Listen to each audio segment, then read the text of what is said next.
waan ku salaamay saaxiib. mar kale ayay adiga hawsha tuurta kuu saareen oo ay ku yidhaahdeen waa kugu adiga. haddaba adigoo og inaad naftaada dirka ku hoggaamin kartid, waxay isweydiinaysaa hadda sidee ayaan dadkan u hoggaaminayaa? ilaahay waa kaaga markhaati inaanad adigu raadsanin oo aanad nafsadu haynin mas-uuliyaddan aad weligaaba u arkaysi kalifaad ee aanad u arkaynin maamuusid. hoggaamiyuhuna uu yahay adeege ee aanu ahayn mudane, balse sida ay u muuqato qadarka aadamuhu waa in qofka lagu xidho dabarrada uu doonayo inuu ka firdhado. saaxiib, waxaad ka roortaaba way ku raadsanayaan, dadka oo dhammi way ku hambalyeynayaan, halkaad adiguna doonayso hal qof oo kuu tacsiyadeeya. ammaanadu way culus tahay saaxiib.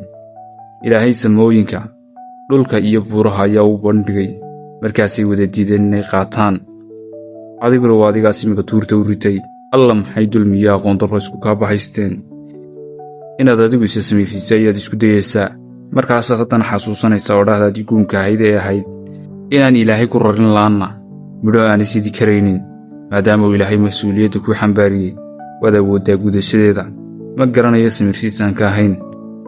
ilaahay haddii uu xil cid ku kallifo waa uu gargaaraa.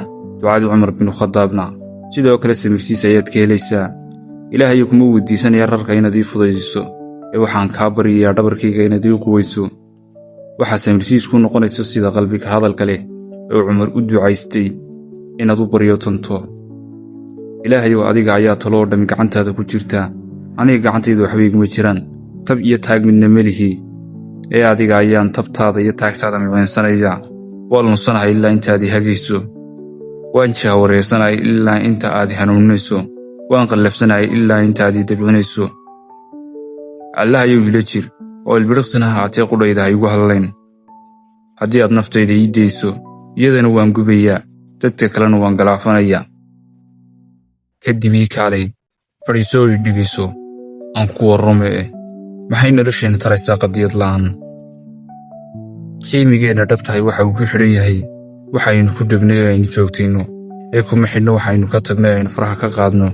ka tagitaanka arrini waa sahalo, cid walibana si xirfadaysan ayay u taqaannaa, xataa fulayda ayaa xariifyo ku ah. ku dhegitaanka arrinina way adag tahay, si adayga ayaa uu qiimigaagu ku jiraa. maxamed arrinka iskugu adkayn, waxaa lagaa doonayaaba waa uun inaad hore u socotide. haddii aad dhimato, ilaahay ayaad cudurdaar u sii dhigatay.